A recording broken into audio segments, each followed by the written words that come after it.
I, 30M, have been dealing with a situation that I never imagined would happen in my family. My father passed away 6 months ago after battling an aggressive form of lung cancer, leaving behind a substantial inheritance that included his house in an upscale neighborhood, significant savings, and most importantly, the manufacturing business he had built from scratch over 35 years. I have a stepbrother Mark, 35M, from my father's second marriage to Sandra, 55F. My biological mother passed away in a car accident when I was just 3, and my father married Sandra when I was 5. She was working as an accountant at Dad's company back then, and apparently they got close while working together. Growing up, Mark and I had what I would call a decent relationship. We weren't particularly close since he was already 10 when our parents got married, but we got along well enough. We shared a room for a few years until Dad's business really took off and we moved to a bigger house when I was 8. Mark always seemed a bit distant and sometimes jealous of my relationship with Dad, probably because Dad spent more time with me, especially when it came to the business. Dad's company manufactures specialized industrial equipment, and he was extremely passionate about it. He started teaching me about the business when I was quite young. I remember spending countless weekends at the factory with him, learning about the machines and processes. When I turned 16, I started working there during summer breaks, learning every aspect of the operation from the ground up. By the time I was in college, I was already familiar with most of the business operations. I chose to study business management in college because I always knew I wanted to join Dad's company. After graduating, I started working there full-time, and by 25, I was practically running the day-to-day operations while Dad focused on expansion plans and building relationships with bigger clients. Mark, on the other hand, never showed much interest in the family business. He went to an expensive private college, got a degree in marketing, and worked various corporate jobs in different cities. He would visit during major holidays, but that was about it. Sandra always tried to get him more involved, constantly suggesting that Dad should give him an executive position in the company. She would often comment about how it wasn't fair that I was being groomed to take over while Mark was left out. But Mark always declined, saying he preferred corporate life and didn't want to work in manufacturing. Everything changed dramatically when Dad got diagnosed with terminal cancer last year. The doctors gave him about 8 months, and during this time, Mark suddenly became extremely interested in the family business. He started visiting every weekend, asking detailed questions about operations, profit margins, and client relationships. He even offered to quit his corporate job to help out, saying he had finally realized the value of family business. Dad was really happy about this change. Despite being in pain and going through chemotherapy, he would spend hours talking to Mark about the business. He had always wanted both his sons to be involved, and he saw this as his wish finally coming true. I was a bit skeptical about Mark's sudden interest but didn't say anything because it made Dad happy. A month before Dad passed away, when he was still lucid and able to have proper conversations, he called me to his room one evening. He told me he had updated his will with a family lawyer.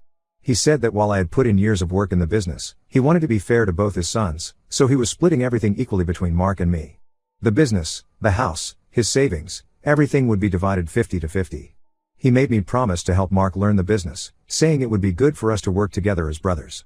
I agreed because I knew how much it meant to him. After Dad passed away, we had the will reading at the lawyer's office. Sandra was there with Mark, and some other close family members were present too.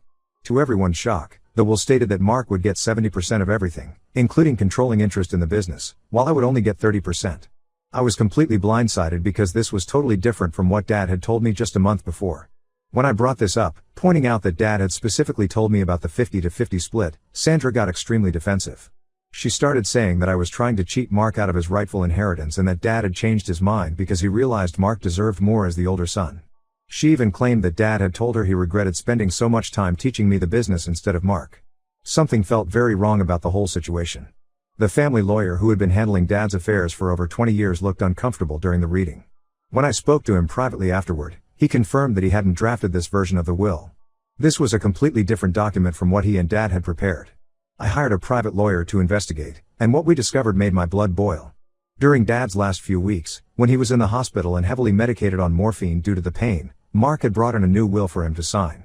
The nurse who was present during the signing came forward and told us that Dad wasn't even fully conscious when he signed it. She said Mark had told her it was just some urgent business paperwork that couldn't wait. When I confronted Mark about this, his response shocked me even more. Instead of denying it, he actually tried to justify what he'd done. He said he deserved more because he was the older son and that I had already benefited enough from Dad's attention over the years. He brought up how I had gotten to learn the business from childhood while he had to figure things out on his own. He even said that Dad would have wanted him to have controlling interest because he had more real-world corporate experience. I took all the evidence to our family lawyer. He was horrified because he had drafted the original will with Dad and knew exactly what Dad's wishes were. We filed a case to contest the fraudulent will, but Mark and Sandra are fighting back hard. They've hired expensive lawyers and are dragging the process out. They've also started a smear campaign within the family. They're telling everyone that I'm trying to steal Mark's inheritance because I'm greedy and can't stand the thought of sharing control of the business. Sandra has been calling relatives crying about how I'm trying to rob her son of his birthright. She's even suggesting that I manipulated Dad all those years I worked with him, making him favor me over Mark. Some of our relatives are actually taking their side, saying I should be grateful for the 30% since I'm the younger son. They're saying that Mark needs the money more because he has a family to support while I'm single. Others are furious with Mark and Sandra for taking advantage of a dying man. The family is completely divided over this. Sandra keeps sending me long messages about how I'm destroying the family and that Dad would be disappointed in me. She says I'm being selfish and that if I really loved Dad, I would honor the will he signed, regardless of the circumstances. I've had to block her number because the emotional manipulation was getting too intense. I know I'm right to fight this. What they did was not just morally wrong but illegal. But seeing how it's tearing the family apart sometimes makes me wonder if I should just accept the 30% to keep the peace. Then I remember how they took advantage of Dad when he was dying and couldn't defend himself, and my resolve strengthens. I refuse to let them get away with this. Update 1: The situation with my inheritance has taken an even darker turn. During our investigation, my lawyer discovered something that made all the pieces fall into place. We found a series of emails between Mark and Sandra spanning the 6 months before Dad's death, methodically planning how to change the will. What's most shocking is that Sandra was actually the mastermind behind everything. The emails revealed that this wasn't just an opportunistic grab during Dad's final days, they had been planning this for years. Sandra had been quietly pushing Mark to take more interest in the business, not because she cared about family unity, but because she wanted him to understand enough to take control when the time came. She had convinced Mark that since he was her biological son, he deserved the lion's share of the inheritance. We discovered that Sandra had been monitoring Dad's business dealings closely through her contacts at the company. She knew exactly how much everything was worth and had been documenting every instance where Dad had favored me over Mark. She kept a detailed record of how many hours Dad spent teaching me the business versus spending time with Mark, using this to fuel Mark's resentment. The emails were honestly disturbing to read. Sandra would write things like, "Your father never appreciated you like he did him, and we need to make sure you get what you deserve."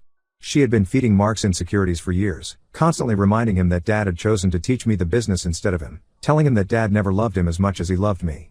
But here's what really made me sick: they had already planned what they were going to do with the business once they got control. They had been in talks with one of our biggest competitors about a potential sale. The emails showed they had already met with potential buyers and were discussing preliminary valuations. The business that Dad had built from nothing, that he had poured 35 years of his life into, they were planning to sell it to the highest bidder as soon as they got majority ownership. When I confronted Mark with these emails, he broke down completely. He admitted that Sandra had been working on him about this for years. She had convinced him that Dad had robbed him of his rightful place in the company by favoring me, and that changing the will was just a way to correct this injustice. He tried to apologize, saying he got caught up in his mother's bitterness and revenge plans, but I couldn't even look at him. I shared these emails with our extended family, and the reactions were explosive. Most of them have completely cut ties with Sandra and Mark. Even Mark's wife, who had been one of his strongest defenders, was disgusted when she learned they had been planning to sell the business. She had no idea about any of this and moved out with their kids last week. She's staying with her parents and is talking about filing for divorce. Sandra's response to all this was both predictable and infuriating. She's now claiming that the emails are fake and that I fabricated everything to turn people against them. She's telling anyone who will listen that I manipulated the evidence because I'm jealous of Mark's success in the corporate world. This is ridiculous because anyone who knows me knows I never cared about corporate success. I was happy running Dad's business and maintaining his legacy. What really breaks my heart is thinking about Dad's final months. While he was suffering through chemotherapy and trying to make peace with his situation, his wife and stepson were actively plotting to undo everything he had worked for. Instead of spending time with him and making his last days peaceful, they were meeting with potential buyers and planning how to change his will. The nurse told us that during his last weeks, Dad would often ask for me when he was lucid, but Sandra would tell him I was too busy to visit, another lie she used to manipulate the situation. The lawyer says we have an incredibly strong case now.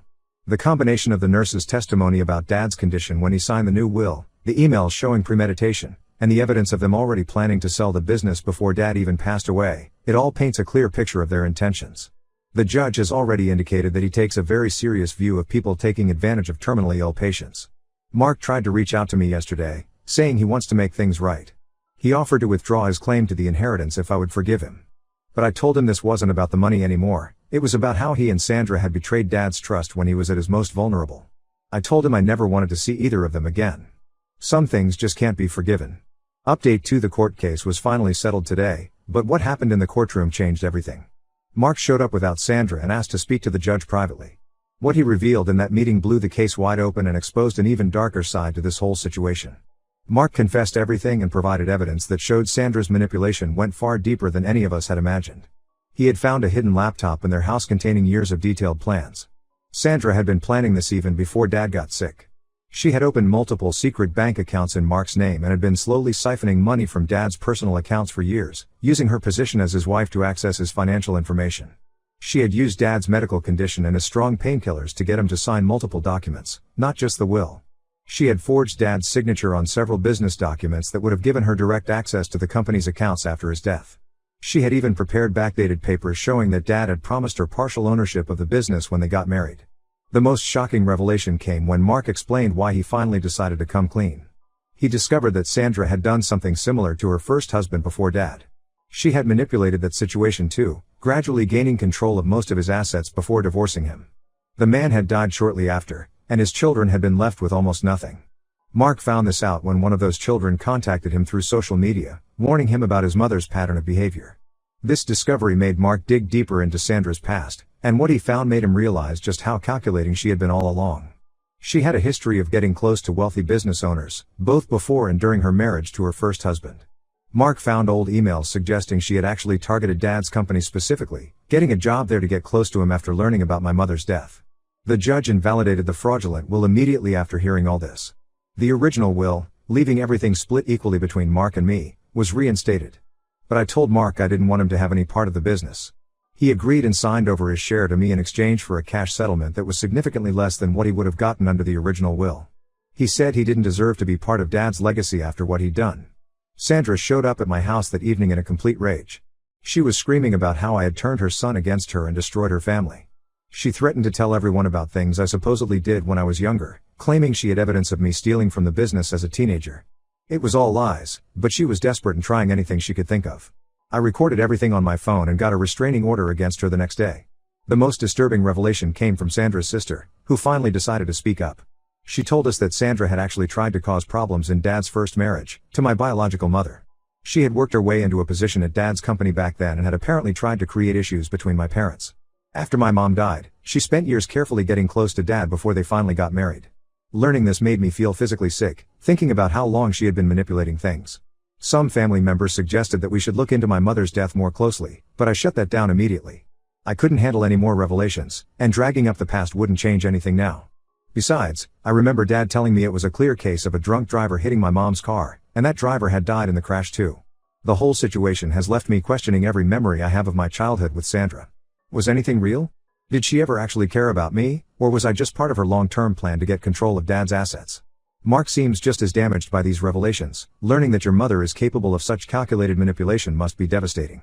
But I still can't forgive him for going along with her plans, regardless of how much she manipulated him. Update 3: Life has finally settled into a new normal, but the aftermath of everything still affects our family. The business is doing really well, and I've hired competent managers to help run it the way Dad would have wanted. I even implemented some of the expansion plans Dad had been working on before he got sick.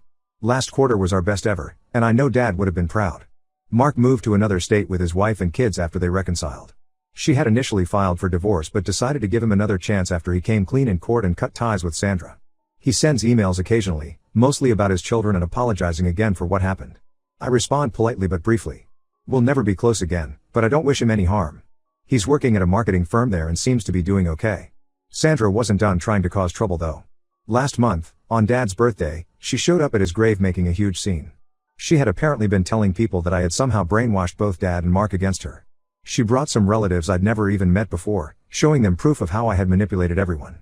When security asked her to leave, she started screaming about how her husband and son had abandoned her, and they had to call the police. She tried to file a lawsuit claiming she was entitled to spousal support from Dad's estate, but her case was thrown out when our lawyer presented all the evidence of her fraud. The judge was particularly upset about how she had taken advantage of Dad's medical condition to get documents signed. After the graveyard incident, Mark finally cut all contact with her too. He sent me a long email explaining that she had been diagnosed with some mental health issues but was refusing treatment. He had tried to get her help, but she insisted that everyone else was the problem, not her. She's still convinced that she did nothing wrong and that we're all conspiring against her. I've moved on with my life now. I bought a house in a different neighborhood because Sandra kept showing up at my old place. I had to hire security because she still tries to contact me through fake social media accounts and sometimes sends people to check on me and report back to her. I keep all the evidence of her harassment in case I need to renew the restraining order. The business is thriving, and we recently landed some major contracts that Dad had been pursuing before he got sick. I expanded our production line just like he had planned, and our revenue has nearly doubled. Sometimes when I'm sitting in his old office, I wish he could see that his life's work is being carried on exactly the way he wanted. Some relatives still think I should forgive Mark since he came clean in the end and helped expose Sandra's schemes. They say he was just a victim of his mother's manipulation. But I just can't get past how he was willing to betray Dad when he was dying. He might have done the right thing eventually, but only after he got caught and discovered Sandra's past. Some betrayals you just can't come back from. I've learned a lot from this whole experience, mainly about how greed can destroy families and how you never really know someone's true nature until money is involved. I'm just grateful that I was able to preserve Dad's legacy and keep his business running the way he would have wanted. That's what matters most to me now.